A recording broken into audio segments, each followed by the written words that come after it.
Waalaikumsalam warahmatullahi wabarakatuh.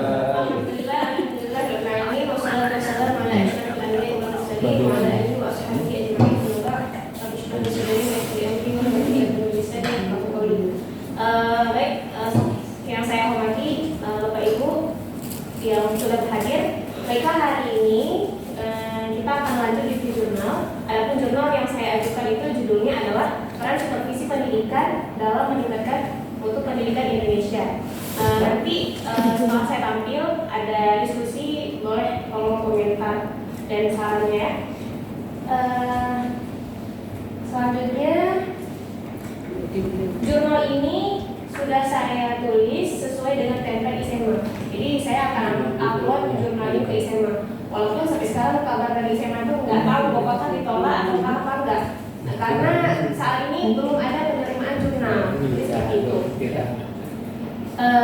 Selanjutnya, penelitian ini adalah penelitian sertifikat pustaka Bapak Ibu. Jadi datanya adalah saya menggunakan 3 jurnal dari tahun 2021 yang nanti akan saya paparkan juga di bagian metode.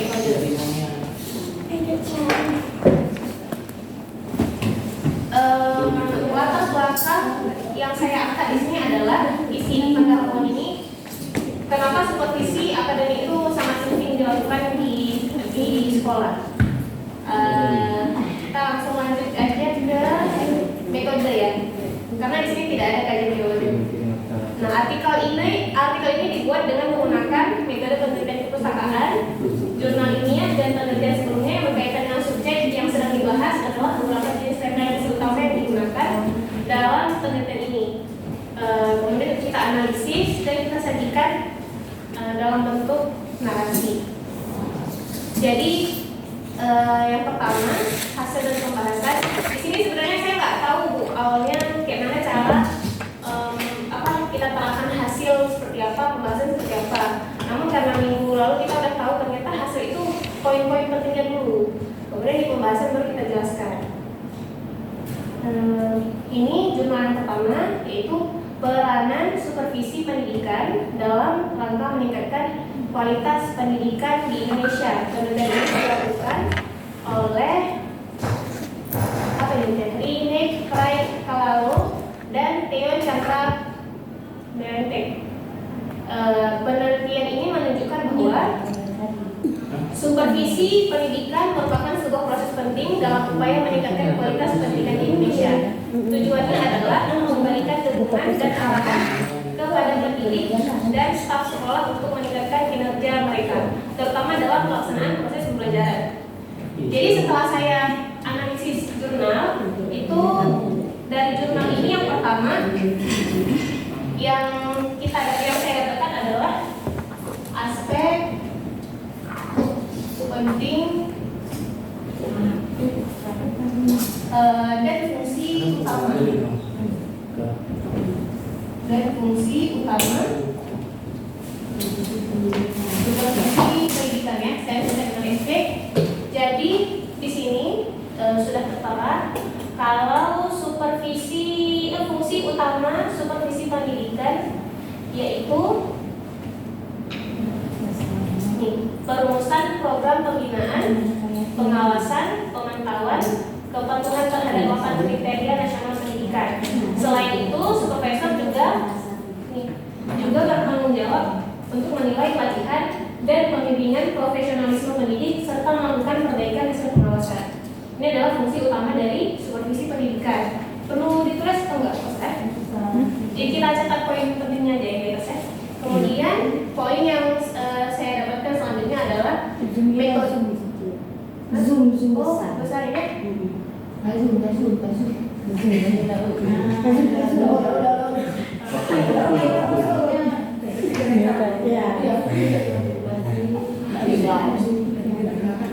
Nah, selanjutnya ini ada metode dan manfaat supervisi pendidikan.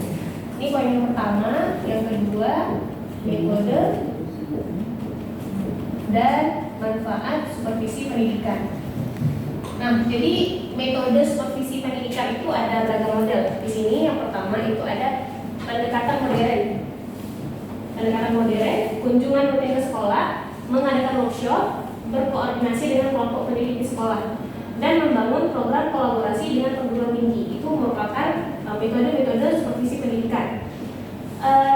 Manfaat dari supervisi pendidikan itu yang pertama, meningkatkan kualitas pendidikan secara keseluruhan, meningkatkan keterampilan dan profesionalisme pendidik, meningkatkan kualitas pembelajaran, menginspirasi pendidik untuk bekerja sama dalam menyelesaikan tugas, memberikan informasi yang detail dan akurat tentang kondisi aspek-aspek penting dalam proses pembelajaran. Itu adalah manfaat supervisi pendidikan. Kemudian di poin yang ketiga, dalam jurnal itu adalah ditulis juga masalah dan solusi. Nah, masalah dan solusi supervisi pendidikan di Indonesia. Ada banyak masalahnya.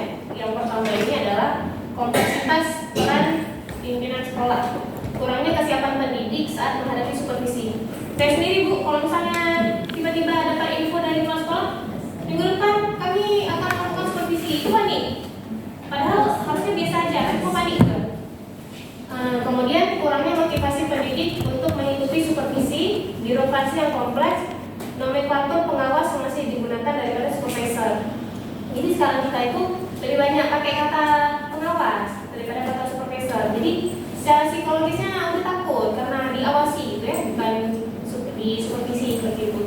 Kemudian anggapan bahwa administrasi yang teratur sama dengan kualitas pengajaran yang baik. Kemudian jadi di sini juga dipaparkan solusinya itu. Nah, solusinya itu ini. Meningkatkan pelatihan dan pengembangan profesionalisme bagi supervisor, memperkuat kerjasama, membangun budaya supervisi, menyediakan sarana dan prasarana, mendukung pelaksanaan supervisi, meningkatkan motivasi dan kesadaran pendidik tentang pentingnya supervisi.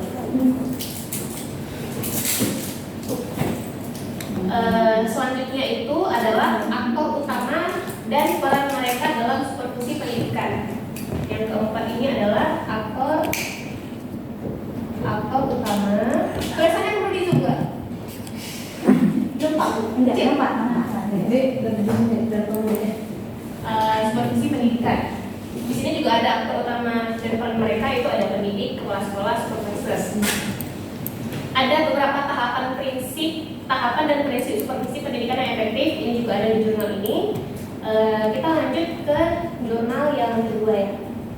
Nah, jurnal yang kedua ini adalah nih.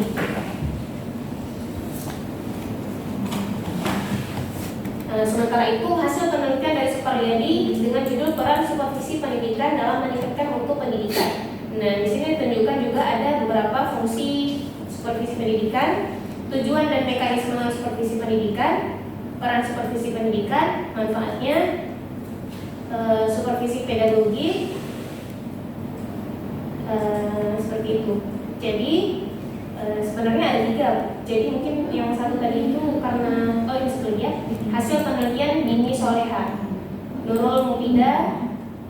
Ini judul penelitiannya adalah peran supervisi dalam meningkatkan mutu pendidikan. Ini judulnya. Jadi sekian saja presentasi dari saya. Jika ada komentar untuk perbaikan jurnal ini, saya persiapkan.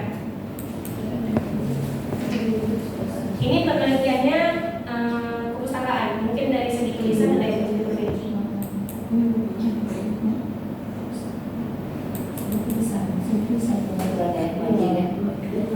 Mungkin cara paparan teorinya mungkin salah tapi iya memang di SMA ini dia rata kiri aja Bu, bukan kiri kanan. Template-nya ini walaupun agak sakit mata tapi memang ini template-nya. Saya terlihat rata kiri tapi lain mungkin ada komentar? Ada? Kalau saya komentar sendiri, ini pertama judulnya nggak menarik, habis itu nggak tahu jurnal ini menerima perpustakaan atau enggak. Kemudian yang ketiga, saya skripsinya dulu perpustakaan juga Bu, tapi nggak tahu apakah begini cara memaparkan hasil kajian perpustakaan Kemudian nggak tahu juga apakah boleh tulisan kayak gini di jurnal pakai titik-titik itu. Jadi itu biar dia pun nanti yang koreksi. dia mau koreksi. Ya. Ya Kita lihat jurnal kayak gitu tak ada ya? iya. Langsung dia kayak ada di mana? Oh ya, langsung dalam narasi gitu ya. Itu biasanya kali di jurnal. Ini teori Ini teori atau hasil penelitian? ini hasil penelitian. Cuman penelitian yang saya buat ini kaji pustaka juga, Bu. Jadi saya simpulin pakai teori gitu. Cuma nggak tahu ya salah apa betul caranya kayak gini. Berapa menit ya? Jam 11. Iya, makan 10 menit. Ada lagi? Ada terima kasih atas perhatian dan waktunya. Semoga jurnalnya selalu bagus. Saya akhiri. Assalamualaikum warahmatullahi wabarakatuh. Waalaikumsalam warahmatullahi wabarakatuh.